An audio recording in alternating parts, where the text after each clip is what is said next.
Moni, dzina langa ndine Mayepezi. Ndabwera ndi nkhani yochokera m'mawu a Mulungu. Mutu wake kulengedwa kwa dziko lapansi.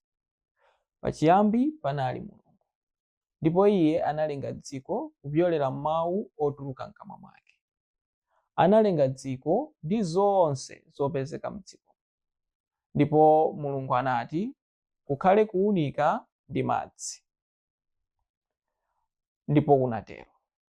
Ndipo anayankhula Mulungu kuti kukhale zomera za mtundu uliwonse ndi mitengo ya mitundu yonse. Ndipo iye anatinso kukhale dzuwa, mwezi ndi nyenyezi. Ndipo kunatero. Ndipo Mulungu anati kukhale mitundu yonse ya mbalame, nsomba ndi nyama zosiyanasiyana. Ndipo kunatero. Kenako Mulungu analenga mwamuna ndi mkazi m'chifanizo chake.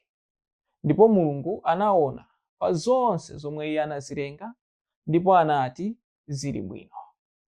Mulungu anawumba thupi la munthu kuchokera ku dothi lapansi, ndipo anawuzira mpweya wa moyo mkati mwa munthuyo, ndipo anakhala ndi moyo. Kenaka Mulungu anamuyika munthu adamuwumbayo m'munda wa Edeni. M'mundawu munali zipatso za mitundu yosiyanasiyana zopatsa moyo. Pakati pa mundawu panali mitengo iwiri, mtengo odziwitsa zabwino ndi zoyipa ndi mtengo wa moyo. Mulungu adati, ukonza kudya chipatso cha mtengo uliwonse m'mundawu, kupatula mtengo odziwitsa zabwino ndi zoyipa, chifukwa tsiku limene udzadya chipatso cha mtengowu udzafa ndithu. Ndipo Mulungu anati sikwabwino kuti mwamuna akhale yekha.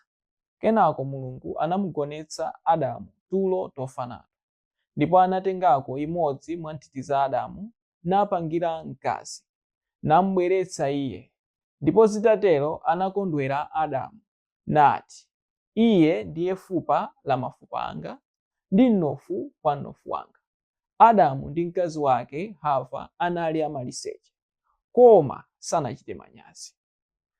Ndipo Mulungu anadalitsa iwo ndi kuwalamulira kuti mubalane, muchuluke ndi kulamulira pa nsomba, mbalame ndi nyama zonse.